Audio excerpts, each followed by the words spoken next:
자, 오늘 주제 이렇게 정해봤습니다. 시장을 읽는 자만이 승리한다. 이게 무슨 얘기입니까? 지금, 이거 부동산 정책이 지금 공공재개발이니, 공공재건축, 공공주도재개발, 그리고 또 새로운 서울시장이 들어오면서 민간재개발, 막 혼란합니다. 지금 혼란한 가운데 우리가 방향을 정확하게 잡아 나가려면 어떻게 해야 된다고요?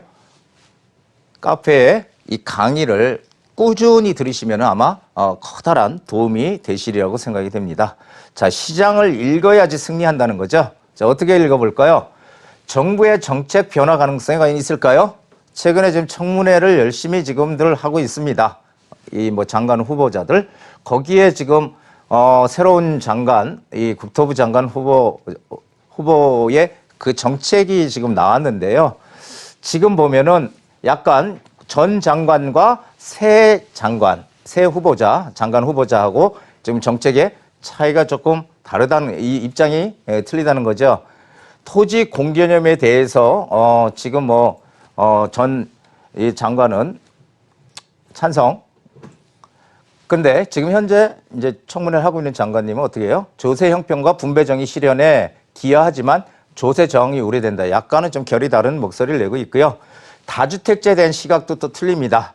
예, 지금 다주택자들은 사회 형평성에 부합하는 적정한 세금을 부담하고 사회에 기여해야 된다. 이렇게 전 장관은 얘기했다면 새로운 지금 장관 후보자는 다주택자는 본인 거주주택 하나 외에 여분의 주택을 임대함으로 민간 임대주택 공급자 역할을 한다. 이런 또 결이 다른 얘기를 했죠. 자, 그래서 지금 또 하나 공공재개발, 재건축 사업을 확대해야 된다. 이렇게 하고 있는데 지금 이번에 지금 청문회를 하고 계시는 지금 이 후보자는요. 주택시장 안정위에 공공과 민간이 어떻게 돼야 된다? 조화를 이뤄서 사업 추진해야 된다. 상당히 결이 지금 틀립니다. 그렇죠? 자, 그런데 여기에 저는 상당히 이 말에 여기에 좀 의미가 있다고 생각을 해요. 다주택자는 집이 300채라도 한 채만 자기가 거주하는 거지 나머지 299채 놀리는 거 아니잖아요. 299채는 어떻게 해요? 세를 주죠. 전세든 월세든. 그래서 정부에서 채 못하는 임대주택을 대신해서 공급해주는 역할을 하는 거죠. 다주택자들이. 그렇죠? 그것이 다주택자의 순기능이다. 이렇게 지금 얘기를 하고 있는 겁니다. 자, 그렇다면 이 다주택자에 대한 인식 전환이 이게 좀 뭔가 바뀔까라는 얘기인데 지금 우리가 일반적으로 지금 현재까지 얘기하고 있는 게 뭡니까? 다주택자는 투기꾼이다. 투기꾼, 집을 못 사게 해야 된다. 이런 얘기들을 많이 하는데 다주택자는 투기꾼이 아닌 조금 전에 얘기했듯이 전월세를 공급하는 주택 공급원의 역할, 정부에서 채하지 못하는 역할을 민간에서 대신 해주고 있는 거죠. 이게 다주택자의 순기능 중에 하나입니다. 또 하나는요. 다주택자가 이게 오해예요. 오해. 다주택자가 집을 마구 사들이게 되면은 다른 사람들의 내 집 마련을 어렵게 한다. 무주택자들이 집을 사는 걸 더 막는다. 이런 얘기들을 하는데 이거는 조금 우리가 생각을 해봐야 돼요. 왜 그러냐면은 우리가 집이 즉 예를 들어 볼게요. 서울에 집이 딱 50만 채만 있어. 50만 채. 딱 더 이상 공급 늘어나지도 않고 50만 채. 그렇게 되면은 그거야말로 정말 돈 있는 그런 부자들이 서로 거래하고 거기서만 계속 거래가 되고 할 거예요. 왜냐하면은 돈 없는 서민들은 절대 못 사. 50만 채만 있다면. 그런데 공급 물량이 계속 늘어나게 되면요. 늘어나게 되면 어떻게 돼요? 이 서민들도 집을 구할 수 있는 기회가 넓어지는 거예요, 문이. 그래서 이 주택의 총량이 고정이 돼 있다. 이렇게 할 때는 이 말이 맞아요. 내 집 마련 어렵게 하는 게. 그들끼리만 사고팔고 그들끼리만 다 가질 테니까. 하지만 물량이 많이 늘어나면 어떻게 돼요?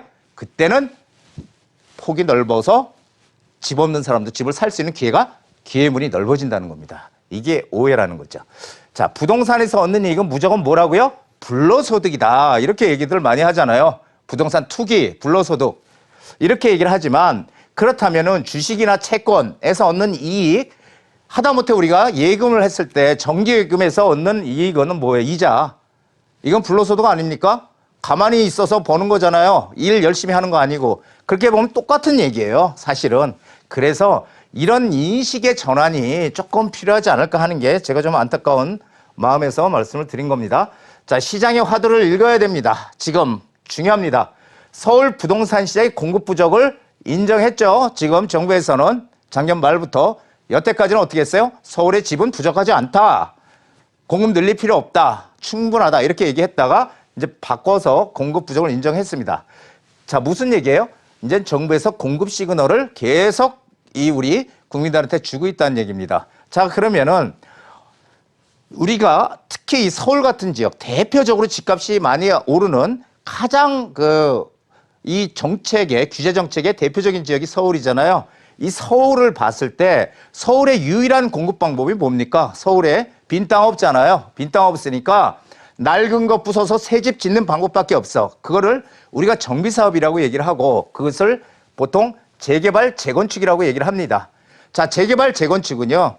서울의 공급 물량의 약 80%를 차지하는 유일한 공급할 수 있는 방법이에요. 자, 향후 몇 년 동안은 지속적인 공급이 진행될 것은 기정사실입니다. 어차피 공급으로 지금 바꿨으니까 공급을 하겠다는. 단지 이제 뭐가 문제냐면 공공개발이냐 민간개발이냐의 문제겠죠. 하지만 결국은 함께 진행될 것이다. 우리는 여기서 선택을 하면 됩니다. 어느 쪽으로 갈까? 이쪽인가? 이쪽인가? 그렇죠? 어쨌든 지금 개발 방향은 같이 가고 있다라는 얘기 기억을 하셔야 됩니다. 자, 6월 달에 이제 종부세 기준이래요. 재산세. 이번에 이제 참 많이 폭탄이 터진다 이런 얘기 하면서 6월 전까지는 매물이 많이 시중에 나올 것이다. 이렇게 얘기들을 많이 했죠. 자, 절세형 매물 쏟아질까? 기준일 이전에. 자, 지금 5월 달이잖아요. 아직도 특별한 변화가 없어. 그래서 양도세 내년이 기사입니다. 양도세 내년이 보유세 낸다. 집 팔라고 정부가 아무리 지금 강조를 해도 매물은 오히려 줄어들었다. 세제 강화로 매물 유도를 했지만 6월 1일 되면 종부세고 재산세고 왕창 내니까 그 전에 다 팔아. 여러 채 가지고 있는 사람들. 보유 양도세가 동시에 인상이 되잖아요. 어차피 팔아도 양도세 내고 다 내는 거야. 뭐 가지고 있어도 내고 어차피. 그러니까 굳이 안 팔겠다는 수요가 많다는 거죠. 버티기. 정부가 기대했던 절세형 급매물 출현은 실패로 끝날 가능성이 상당히 농후해졌다라는 얘기입니다. 즉 제가 그전에도 얘기했죠. 6월 달에 종부세 강화된다고 해서 물건 안 나올 것이다 이런 얘기 많이 드렸을 겁니다. 자, 수요와 공급 투자의 제1원칙입니다. 1원칙도 있고 2원칙도 있겠죠. 일단 가장 큰 겁니다. 수요가 공급보다 많다면 가격은 어떻게 된다? 오른다. 수요보다 공급이 더 많다면 어떻게 된다? 가격은 떨어진다. 자, 그렇다면은 우리 수요 공급만 잘 보면 되겠네요. 수요 공급은 언제부터 늘어날까요? 지금은 공급이 늘어날 수 있는 방법이 별로 없어. 그렇죠? 우리가 기대하는 건 뭐야? 3기 신도시. 그다음에 2사 대책에서 나오는 공공개발. 이런 것들이 이제 좀 늘어나지 않을까? 3기 신도시는 언제부터? 2026년 이후부터나 뭔가 물량이 나올 것이지 지금 한동안 물량은 없다는 겁니다. 그리고 유동성 장세, 전 세계적인 유동성 장세는 한동안 계속 지속될 것이다. 이런 얘기죠. 자, 투자의 극대화 전략 잘 보십시오. 지금 이 중심 지역의 재개발을 진행하거나 재건축을 진행하거나 이런 데는 가격이 어때요? 엄청 많이 비싸고요. 재개발 지역들은 프리미엄도 막 10억씩 붙어 있고 8억, 10억 이렇게 붙어 있는 데들이 많죠. 우리는 그런 데 들어가는 게 아니고 이익을 극대화하기 위해서는 어떻게 해요? 앞으로 재개발이 진행이 가능한 곳으로 가야 된다는 거죠. 왜? 지금 현재 서울시장의 정책도 그렇고 그렇죠. 재개발, 재건축을 어떻게든지 풀겠다 이렇게 얘기를 하고 있잖아요. 그러면은 재개발이 진행이 가능한 지금 현재 진행하고 있는 데가 아니고 앞으로 할 수 있는데 이런 데가 우리의 첫 번째 투자처라는 얘기입니다. 이런 데를 어떻게 좀 더 작은 금액으로 선점해서 투자할 수 있느냐 이것이 핵심이다라는 얘기죠. 그런데 이런 곳들은 반드시 어디에 위치해야 된다? 역세권에 위치해야 한다. 역세권에. 역세권이라는 거는 승강장에서 직선거리로 몇 미터까지요? 500m까지를 역세권이라고 합니다. 여기가 승강장이 지하철 승강장이 있으면 직선거리로 500m, 요렇게 500m, 사방으로 500m죠. 이렇게 여기를 역세권이라고 하는 거예요. 여기를. 우리는 이 안에 들어가야 된다. 이거 꼭 기억하셔야 됩니다. 자, 그런데 이 역세권에서 예외 지역이 있어요. 예외. 역세권에 있을 필요가 없는 지역. 처음 들어보셨죠? 자, 이게 바로 한강변입니다. 한강변은 부자들이 사는 동네예요. 앞으로 부자들이 살 동네예요. 그러면 그런 지역들은 지하철이 의미가 없다라는 것입니다. 그리고 또 하나는 전용 주거지역이라는 게 있어요. 우리가 살고 있는 데들은 전부 일반 주거지역이지만 전용 주거지역이 어디냐면요. 이렇게 약간 언덕이고 단독주택으로 밀집되어 있는 지역입니다.